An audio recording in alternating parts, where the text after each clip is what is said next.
Olá, crianças, tudo bem com vocês? Hoje é a nossa 8ª aula de língua portuguesa com a turma do 5º ano. Continuaremos nosso livro 3, unidade 6, capítulo 2, Como criticar um livro, páginas 41 a 45.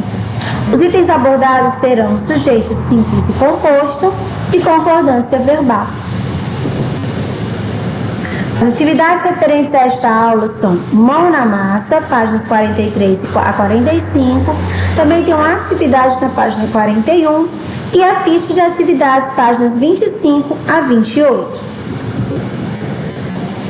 Antes de falarmos um pouco sobre sujeito simples e composto, vamos relembrar o que é sujeito, predicado e núcleo do sujeito. Vamos lá. O sujeito e o predicado, eles são considerados termos essenciais de uma oração. São dois termos essenciais de uma oração.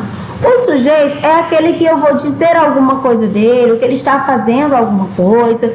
E o predicado é o termo que contém uma declaração a respeito do sujeito. De uma maneira mais simples, o sujeito é de quem eu estou falando algo ou é quem está fazendo alguma coisa. E o predicado é o restante da minha frase, que vai ser o quê? Algo que o sujeito fez ou alguma declaração que deram a respeito dele. Exemplo, o vento anunciava a chegada do inverno. Quem é que anunciava a chegada do inverno? Era o vento. Então, o vento, ele é o sujeito, que alguém estava falando alguma coisa. E o que falavam dele? Anunciava a chegada do inverno. Isso é o meu predicado, que é a declaração a respeito do meu sujeito. Para encontrar o sujeito de uma oração, você tem que perguntar o que ou quem ao verbo. Gente, não tem erro perguntar o que aconteceu ou com quem aconteceu. A resposta dessa pergunta a esse verbo da oração é o seu sujeito. Vamos lá para o caso do exemplo anterior. Só você voltar e prestar atenção. O vento anunciava a chegada do inverno. Quem anunciava a chegada do inverno? Resposta desse quem? O vento. Então, meu sujeito é o vento. O restante da minha frase, anunciava a chegada do inverno, é o meu predicado. O meu sujeito, ele pode estar em qualquer posição na minha oração. As pessoas têm o hábito de achar que sempre no começo é o sujeito.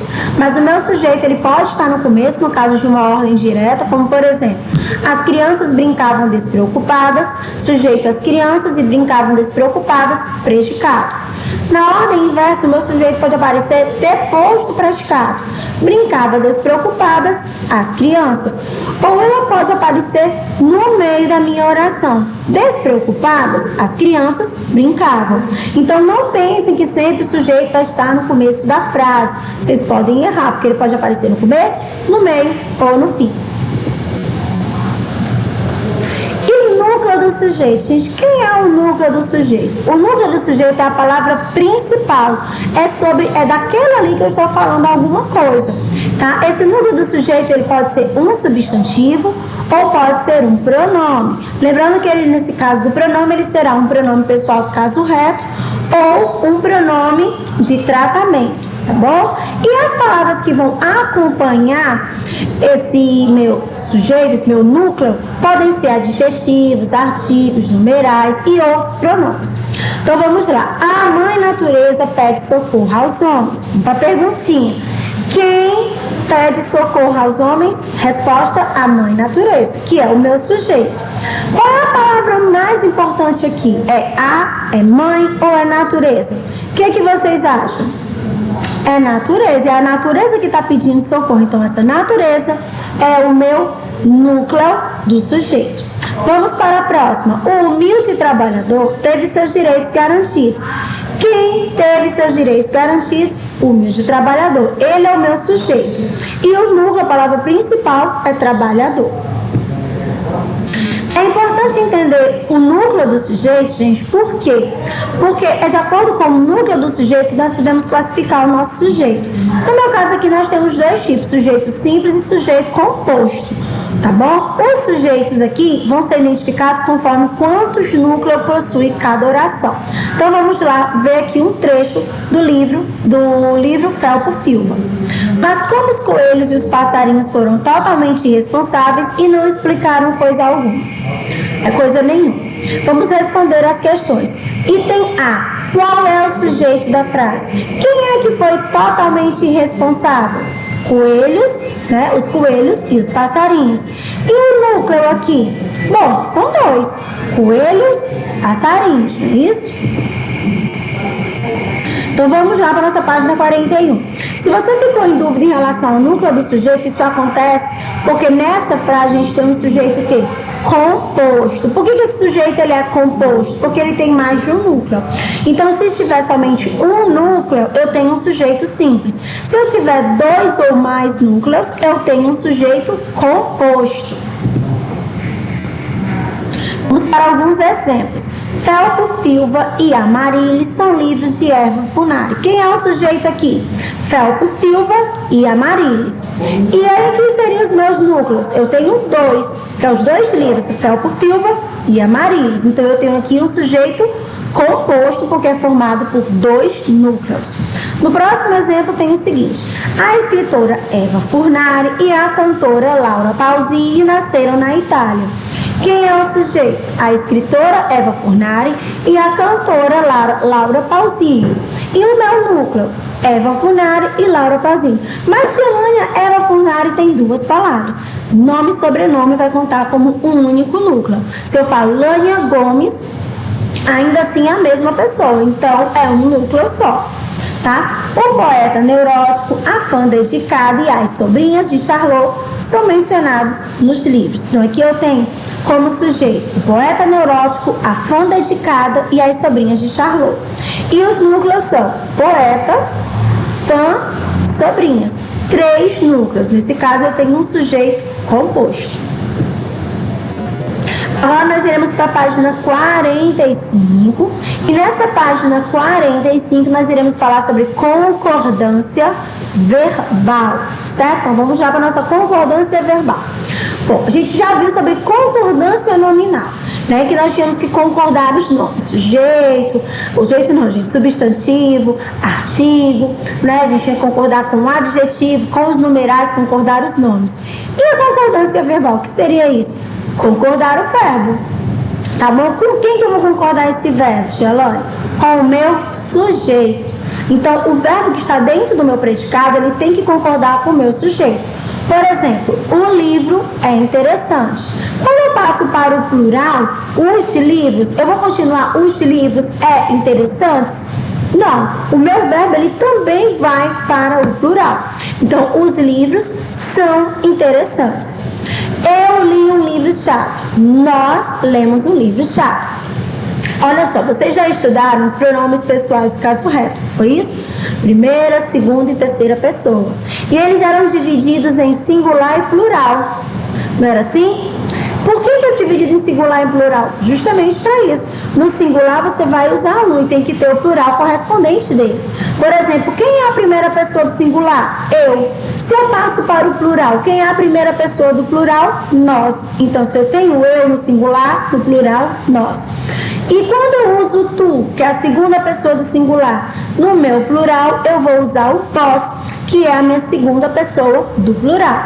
Se eu usar a terceira pessoa, ele, ela, eles ou elas, no caso, desculpa, gente, ele, ela, ou elas, no caso, quando eu passar para o plural.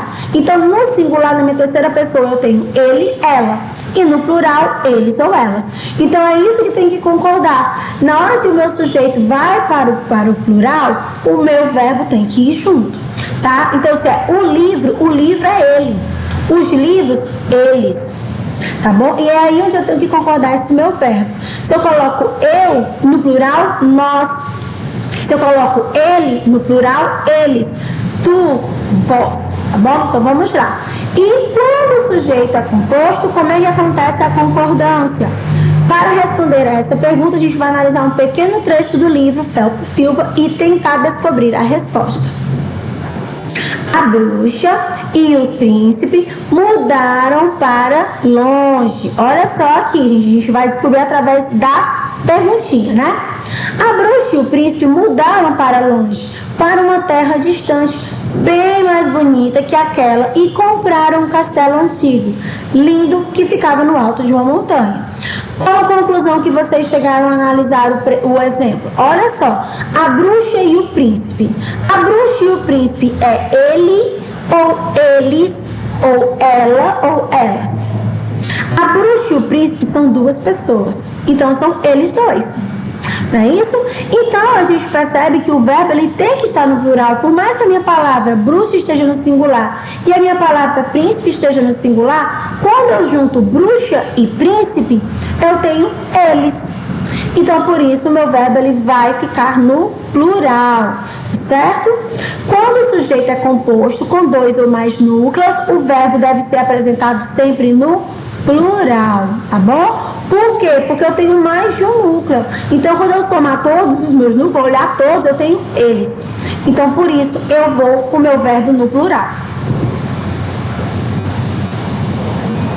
Primeira questão, mão na massa. Complete as orações a seguir empregando adequadamente o conteúdo do quadro. Preste atenção à concordância e ao sentido das frases.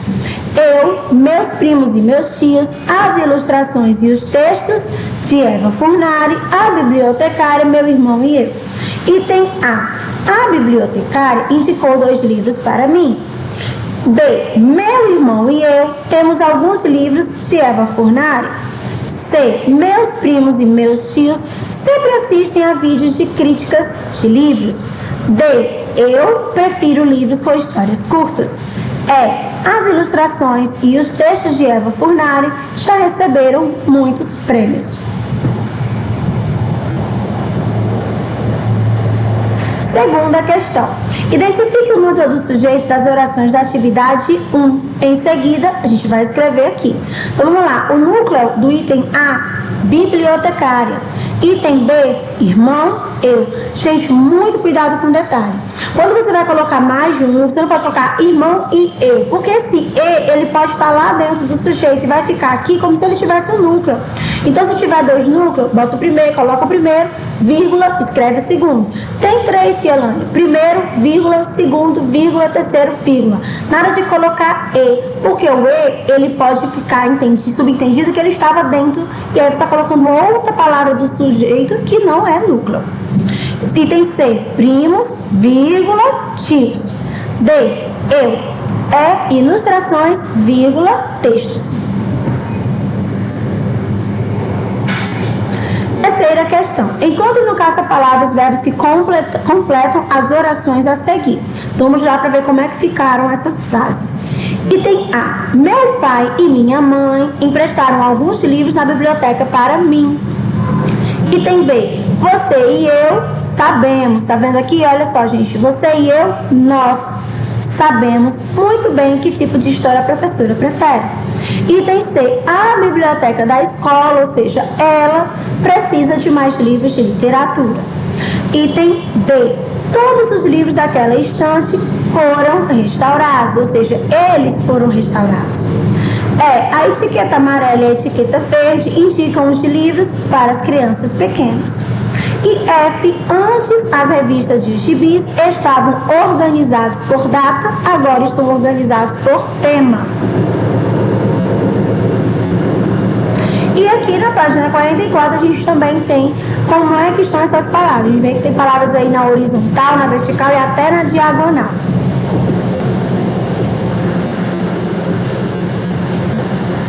Página 44, quarta questão. Leia a resenha a seguir. O livro Trocando uma Ideia, da editora Blink Book, é daqueles livros que trazem fábulas, histórias de animais. São fábulas modernas de um autor holandês chamado Gert de Colquer, é um nome bem difícil, que ensina a pensar filosoficamente com essas histórias. Em cada fábula, 2 animais dialogam e travam, assim, discussões mais variadas sobre a vida. Item A. Localize no texto 2 exemplos de sujeito simples e registro. Bom, a gente tem aqui o livro, né, trocando uma ideia, e nós temos também 2 animais. B. Localize o núcleo desses sujeitos. Bom, no primeiro é livro e no segundo, animais. Item C.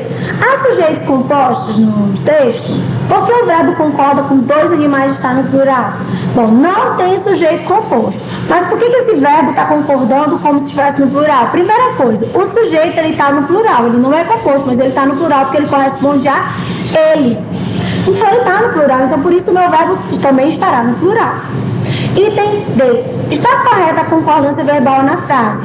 São fábulas modernas de um autor holandês chamado Gert de Cocker que ensina a pensar filosoficamente com essas histórias. Por que a palavra ensina está no singular? Gente, a palavra ensina, ela está relacionada a autor. Por isso, o autor ensina, ele ensina. Então, sim, essa concordância está correta. Item E. Como seria possível reescrever a frase do exemplo anterior se o verbo ensinar fosse usado no plural? Vamos lá fazer as adaptações. São fábulas modernas que ensinam a pensar filosoficamente, de um autor holandês chamado Gert de Cocker. E aqui não vale a pena conhecer, trocando uma ideia dos autores, né? Gert de Cocker e Klaas Verplank. É um livro cheio de reflexões acerca da vida, do conhecimento humano e da inteligência.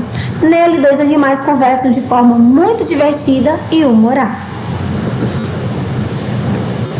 Agora nós iremos para a correção da nossa ficha de atividades, tarefa de casa, página 23. Primeira questão. Pesquise uma crítica sobre qualquer livro e faça o que se pede. Item A. Cite uma informação a respeito da crítica que você leu.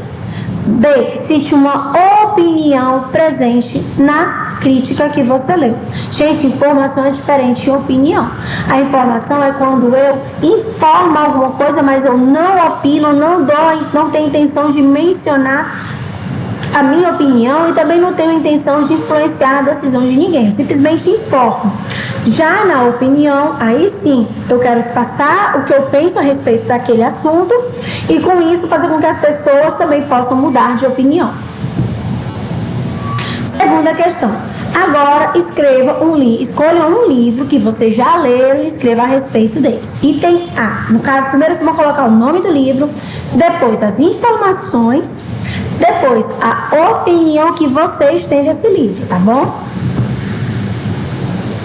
Terceira questão, página 24, né? No caso, a seguir, assinar as características da resenha. Então, a gente vai marcar aqui tudo que tem a ver com resenha. É um texto apenas informativo? Não. Ele, além de ser informativo, ele é opinativo também. Apresenta os principais pontos de uma obra? Sim. É um texto opinativo? Sim. Traz a opinião do autor. Pode ser encontrado no próprio livro? Pode também ser encontrado no próprio livro. Tem o objetivo de contar ao leitor algo que ele não sabe sobre a obra? Vocês acham que sim? Ele tem esse objetivo? Com certeza, ele vai expor algo sobre a obra que a pessoa não saiba.